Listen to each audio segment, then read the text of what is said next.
최근 해외 직구 규제 논란과 관련하여 한 말씀 드리겠습니다.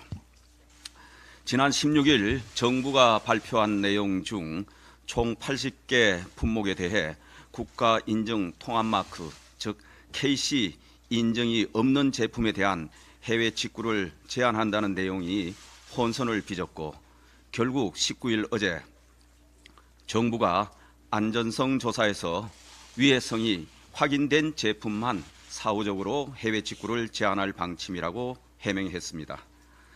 뒤늦었지만 다행스럽게 생각합니다.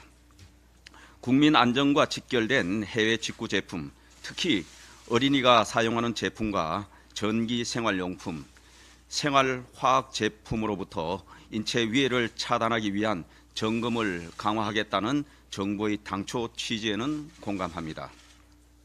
하지만 이번 해외 직구 규제 발표 사례에서 보듯이 주요 정책은 그 취지도 중요하지만 정책 발표 내용이 치밀하게 성안되지 못하고 국민들에게 미칠 영향, 여론 반향 등도 사전에 세심하게 충분히 고려하지 못해 국민적 공감을 얻지 못할 경우 혼란과 정책에 대한 불신을 가중시킨다는 점을 정부는 명심하고 다시는 이런 사례가 반복되지 않도록 해야 할 것입니다.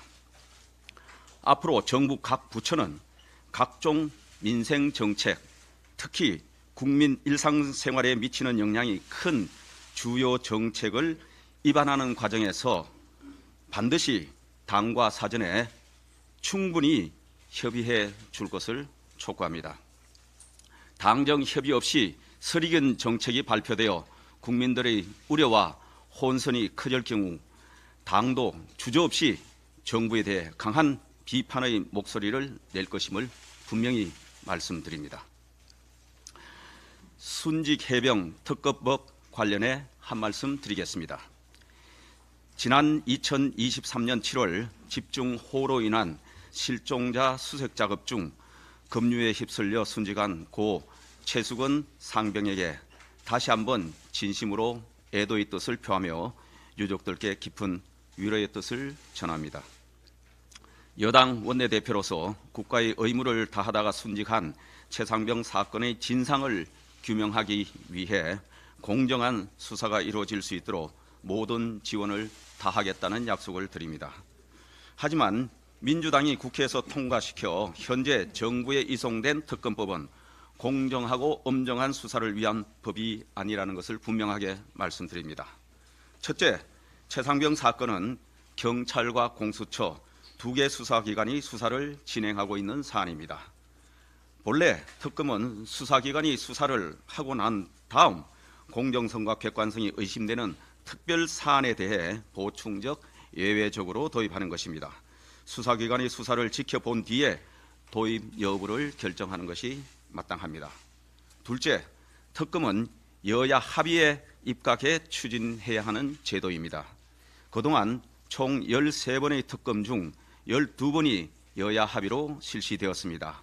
협의가 안 됐던 BBK 특검조차도 당시 이명박 대통령 후보가 특검을 수용하겠다고 밝히면서 사실상 합의로 추진된 것입니다. 이번처럼 여야 합의 없이 특검법이 일방 추진된 전례가 없습니다. 셋째, 이 법은 특검 추천 절차의 공정성을 담보할 수 없는 법입니다. 법안에 따르면 대한변협이 변호사를 4명 추천하면 민주당이 단독으로 2명을 골라서 대통령에게 추천하게 됩니다.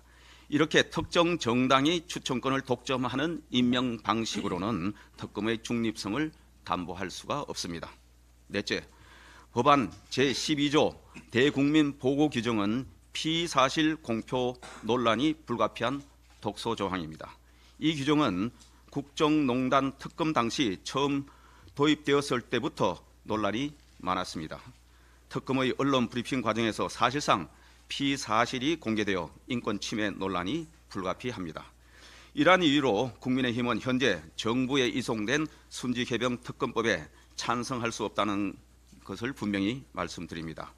우리 국회가 젊은 군인의 비극적인 죽음을 정쟁에 이용하기보다는 진상규명과 재발 방지를 위한 실질적인 노력에 힘을 합칠 것을 촉구합니다.